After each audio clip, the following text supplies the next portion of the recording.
Welcome to the Manufacturing Matters podcast with the Council of Industry. Join us as we bring you inspiring stories, interviews, and insights from across the Hudson Valley that will revolutionize the way you think about manufacturing. This podcast is proudly sponsored by PKF O'Connor Davies, a leading accounting and advisory firm dedicated to helping businesses thrive in the manufacturing sector. With their industry knowledge and strategic guidance, PKF O'Connor Davies ensures that manufacturers have the financial insights and support they need to achieve success.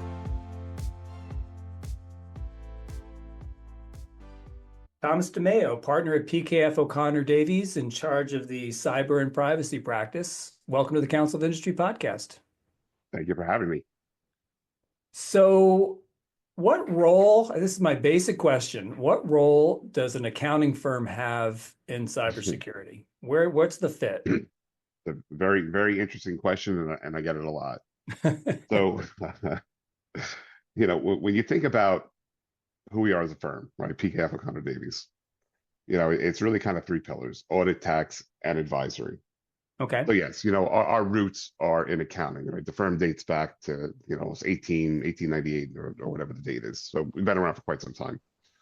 But over the years, as that trusted advisor to boards and senior management, especially in the financial positions, there became a need to provide more, right? More guidance, more expertise. And, that's where over the years, we've really built out that advisory component. And that advisory component consists of a lot of other areas, one of which is cybersecurity and privacy. We know the risk is there, right? It's pretty much across all industries, especially manufacturing, for profit, not for profit.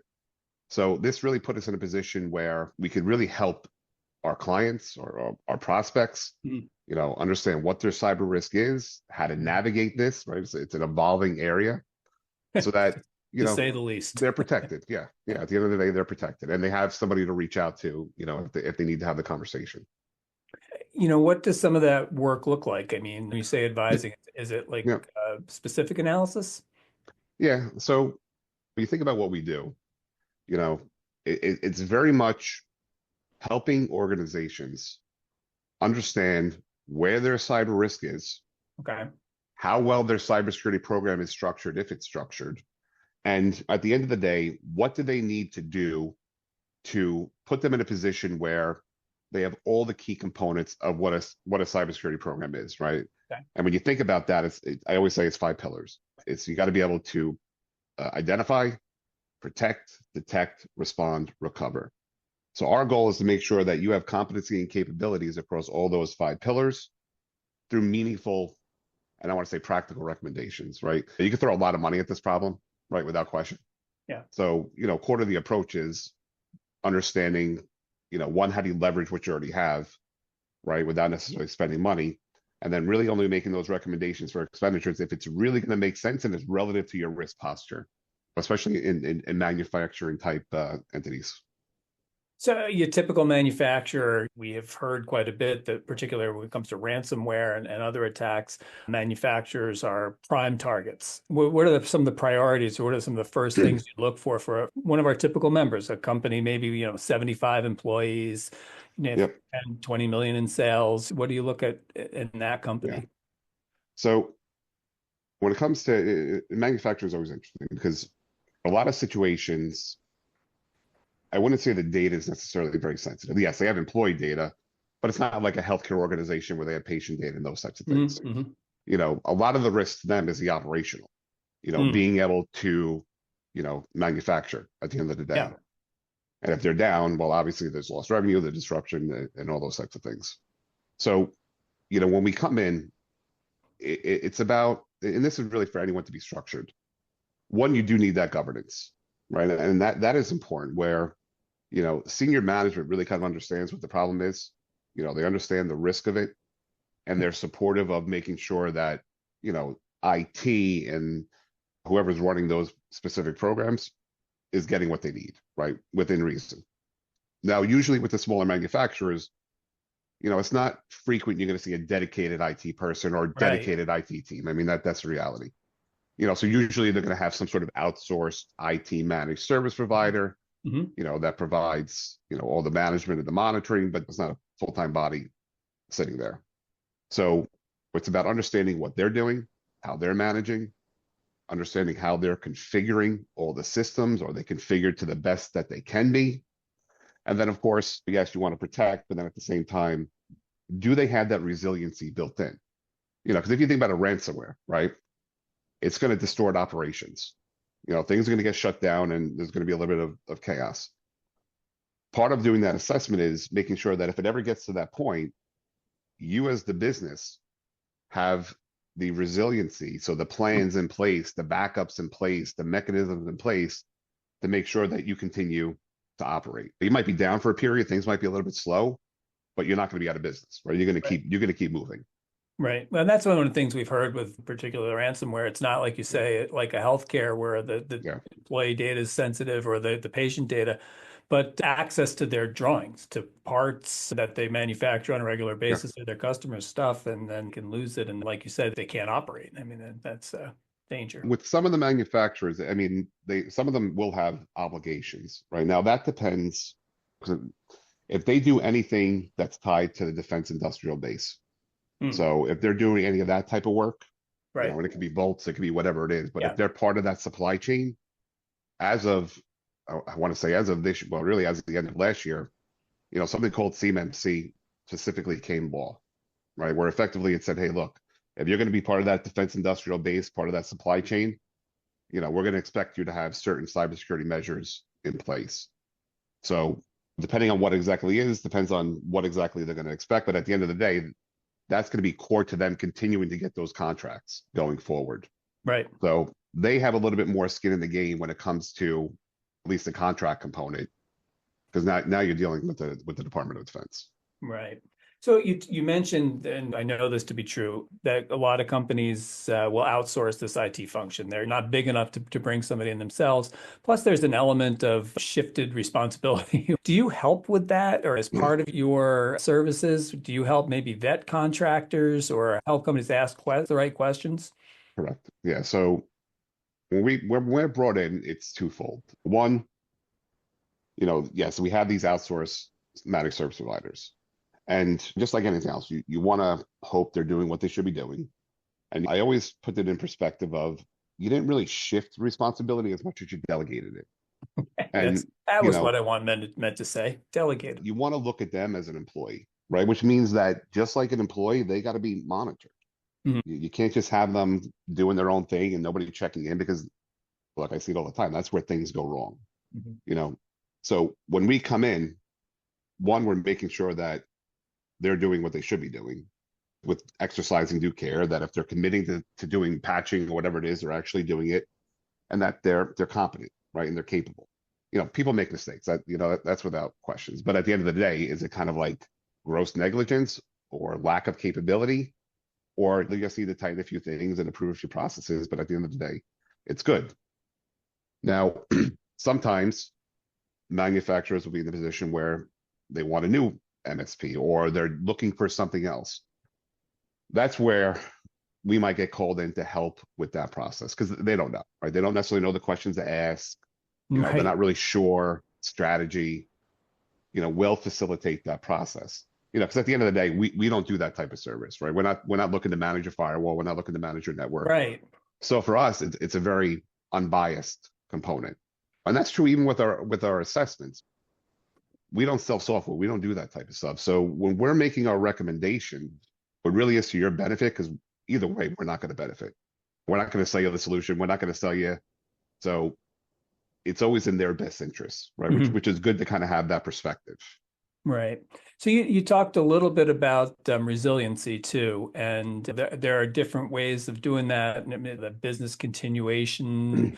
There's cyber insurance now. What are some of the best practices for resilience and having it in place? I mean, because we've heard this a million times, right?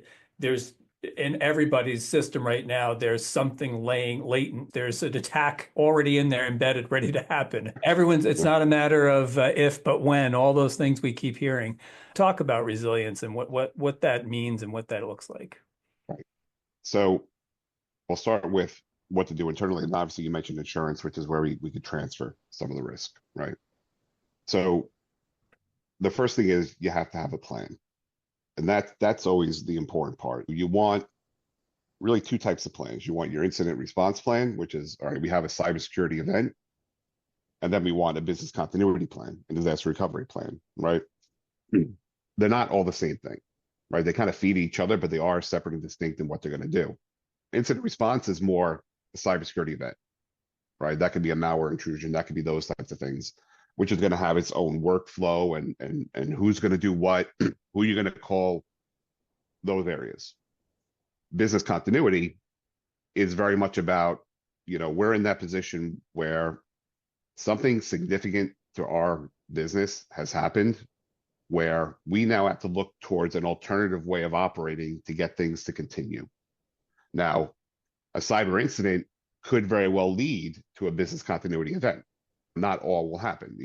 Ransomware is a prime example. Yes, it's going to trigger the incident response plan, but if your operations are completely shut down, well, now it's going to trigger your business continuity plan because you got to make sure you're going to be surviving tomorrow.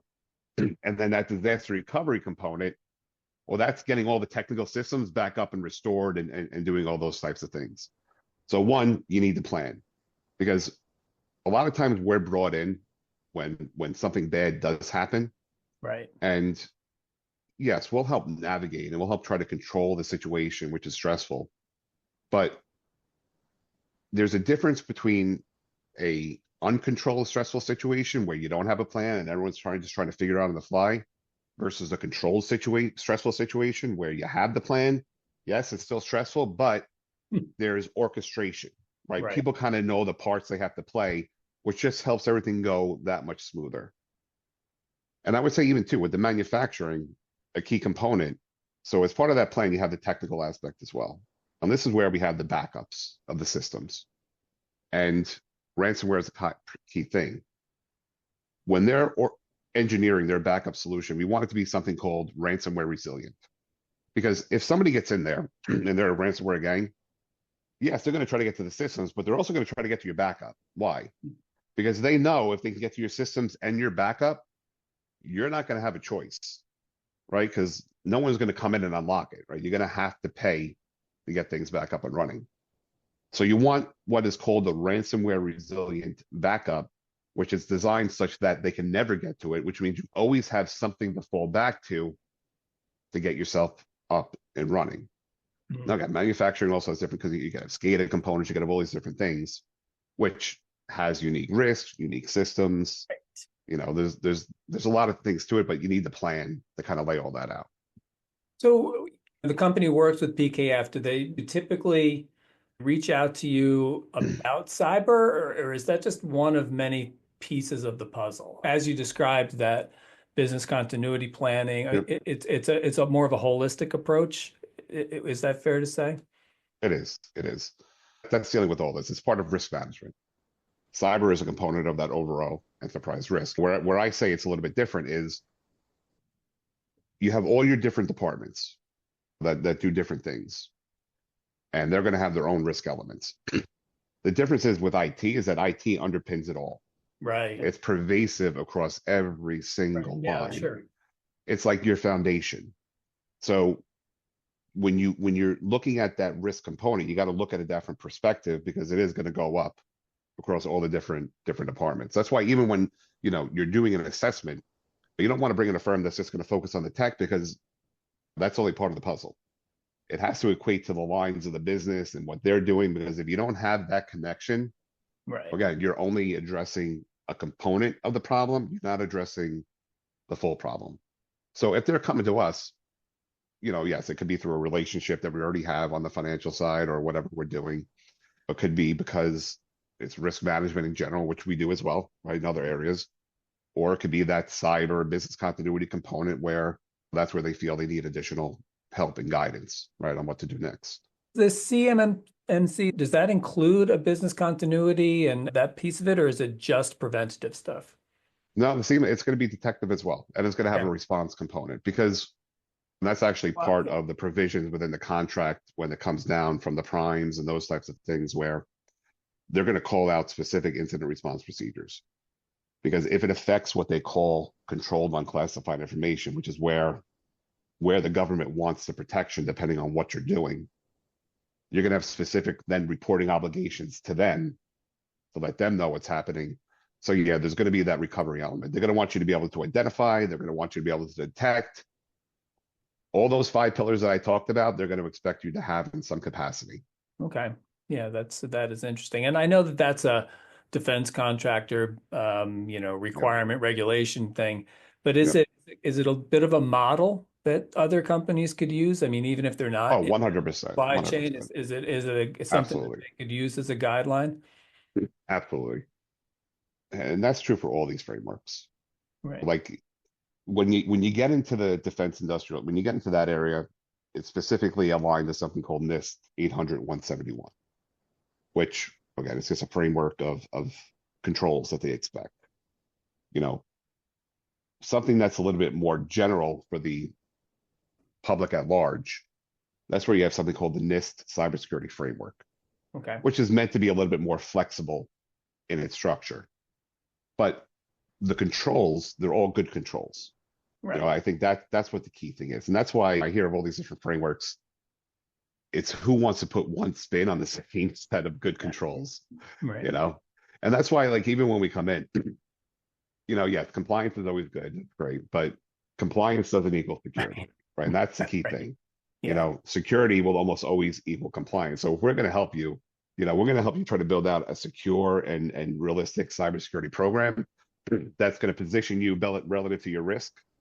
So regardless of whatever compliance regulation comes down the road, Right. you're positioned, right? Yeah, And you're protected. Yeah, our folks have been doing ISO Mhm. compliance and QS and whatever those standards are. But those are best practice and just a way to look inward and to see where your opportunities are and where maybe your mistakes are. It sounds like that might be a good way to look at it as well. Yep. Does any company kind of pop into your head as an illustration of the work that you've done? I mean, without naming names necessarily, but just a small company that you work with who fill in the blank had an attack or has used you to prevent them? Yeah, I mean, we work with hundreds of companies across the board throughout the year. And I would say if we've done a good look, and that's always the thing too, no one could ever guarantee something's not going to happen. Right. And that's the thing. Like when we come in, we're very That's kind of risk management in general. right. We're going to help structure you and we're going to try to find as much as we can and, put you in a position to succeed. That's the end goal. Yeah. But then obviously you have to then manage it going forward. Now, that's where with some of the organizations we work with, even on the manufacturing side, they've embraced the fact that they have a problem. They embraced the importance of cybersecurity. Yeah. And they recognize that it's not realistic for a 70-person, 100-person operation to have a full-time 6-figure CISO. It's just not, it's not realistic, right? What is the person going to do all day? There's just not enough, right?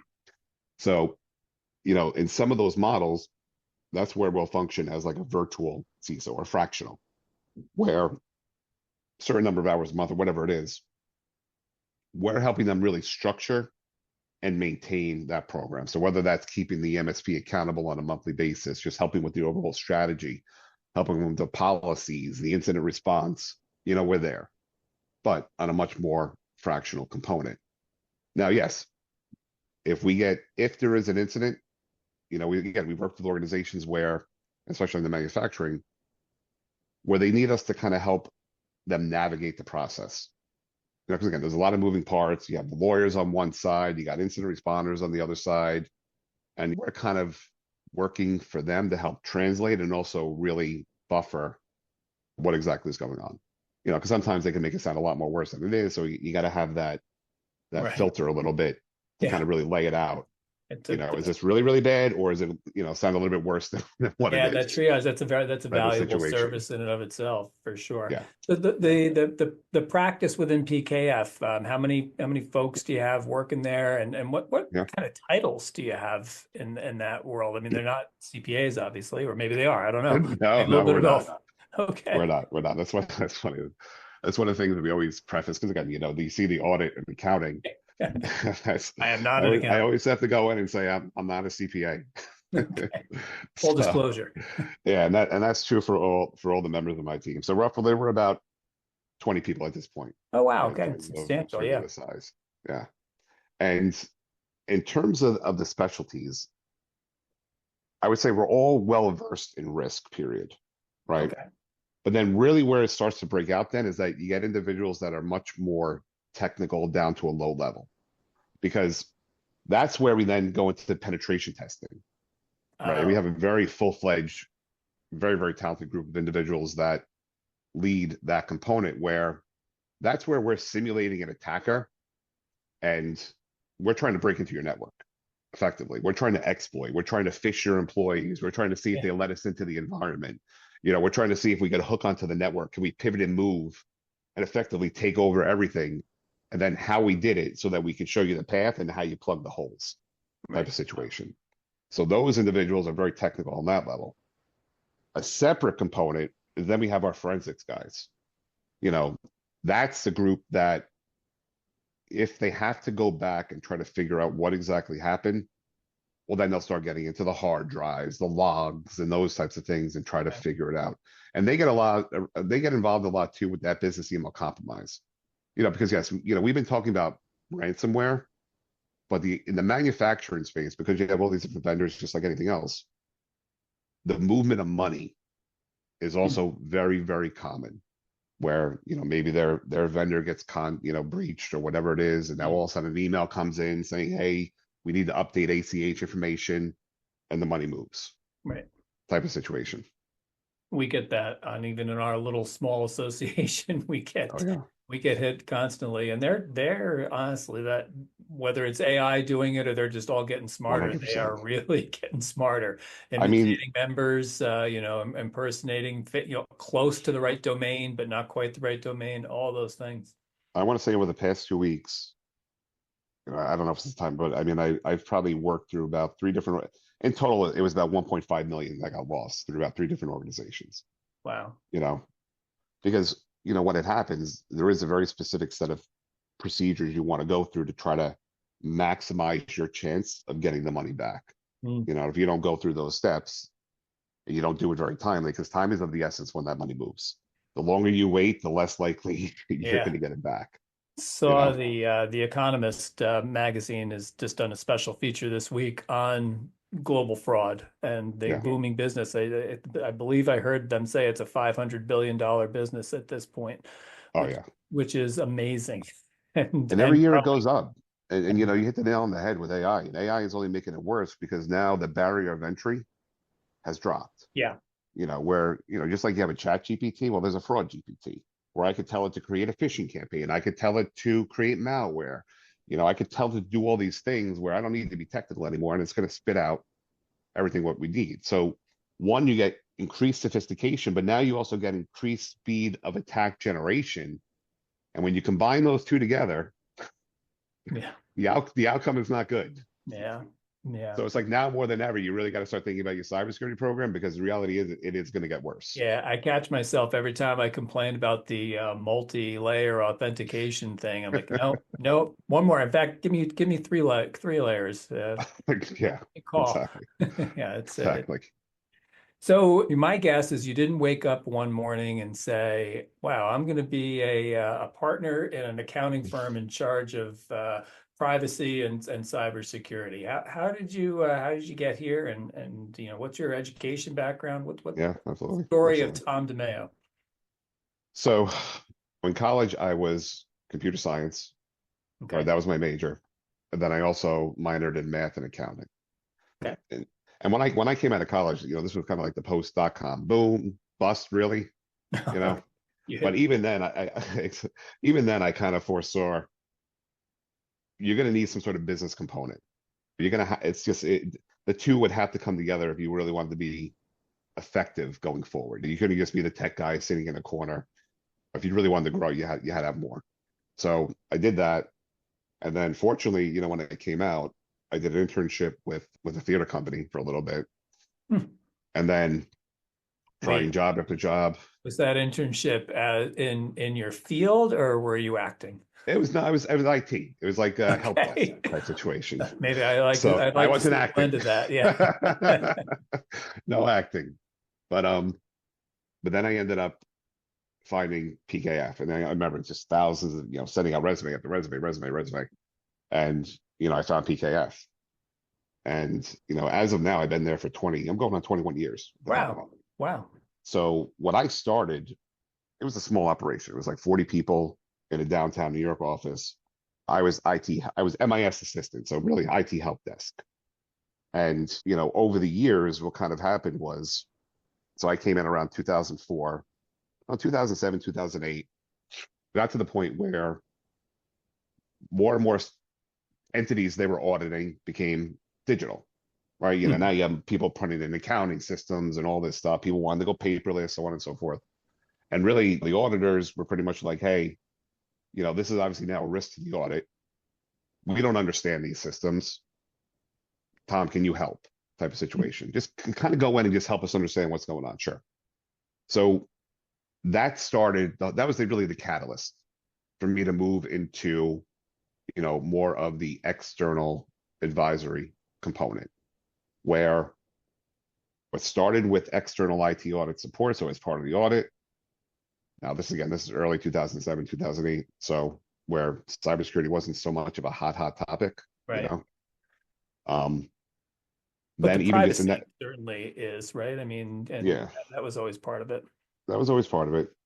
And then I just liking the field because, I did computer coding and all that stuff in college. I got into the more of the hacking component ethically, not doing Yeah, bad right. things, but learned, penetration testing and started really pushing down that road.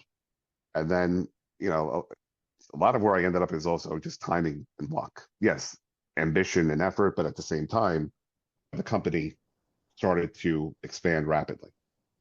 So, around 2010, that's when we merged with O'Connor Davies. And then it was just like a rapid growth pattern over the past 10 years. I mean, we went from 40, we're now 1,700 Yeah. people across 16, 17 different offices. So it just kept presenting opportunities to continue to grow, expand. 2013, 2014, that's where you first had TJ Maxx. So then that's where the world started to perk up. And it's, I'd say it really, really picked off because a lot of it was education for a long time. It still is, helping Yeah. organizations understand. And, I do a lot of speaking about there a lot. But then I want to say around the pandemic, where you had such an explosion, especially where ransomware really moved onto the scene very heavily, that's where it really, really started to accelerate. Because, businesses were going down left and right. Insurance premiums started skyrocketing. Yeah. Money's moving out the door. Businesses are shutting down. Well, and all the government money was an obvious phishing Yeah. opportunity for Yeah. folks. Did you get your PPP loan? Yeah.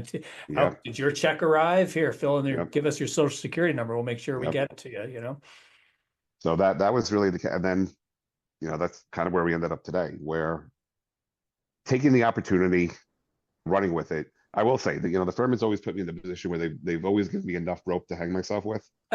So far, you're still here. So far, I'm still here, sink or swim. And, Well, I've had the support. I'm lucky.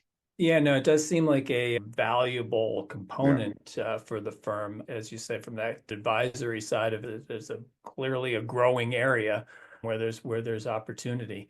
So that kind of leads me to maybe a final question here about talking about your team. So what you mentioned kind of the different roles from the the very technical to the more communication. What do you look for in folks when you're bringing them on? Yeah. You always hear about this shortage in cybersecurity, right? Yeah. And when I'm looking for somebody, what's great, if they have a very heavy technical background, they're doing those types of things, that's great. But at the same time, too, I'm looking for those that have the ambition, they have the desire, and they're willing to learn. I brought on team members that weren't very technical to start and gave them an opportunity and just helped them grow, mentored them. If they're willing to learn, we're willing to teach, which has actually worked out well too, because, then there creates a sense of loyalty to us and what we've done. And that's, the team that I've gone, I've been very fortunate. For the most part, we don't really have a lot of turnover, Oh, that's which great. in this space is actually pretty good, because I sometimes get resumes and it's like 3 months, 5 months, 6 months, 8 months. Yeah, I would think And to me, I'm just like, and the headhunters are after people constantly. yeah. And I just, to me, that's just a complete turnoff, because I know you can do it to me too.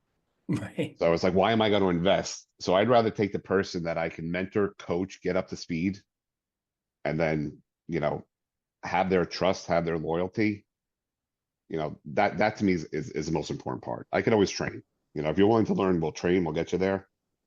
So to me, it's more about the person than it is necessarily the skill set to start. Okay. Well, let's make this the final question, because it just Sure. kind of popped into me and it makes perfect sense. One piece of advice for that manufacturing C-suite guy that might be listening to this podcast. What's the one thing that they should know about the threat to their business? I'll keep it simple. For them, I want them to really look at it like this. They don't know what they don't know. And Okay. that is the core of it. And they really have to step back and ask themselves, are they absolutely comfortable? They have the correct people running the program, they have the correct controls in place, and that they're doing everything that they should be doing within reason. And look, if they can answer both, then great.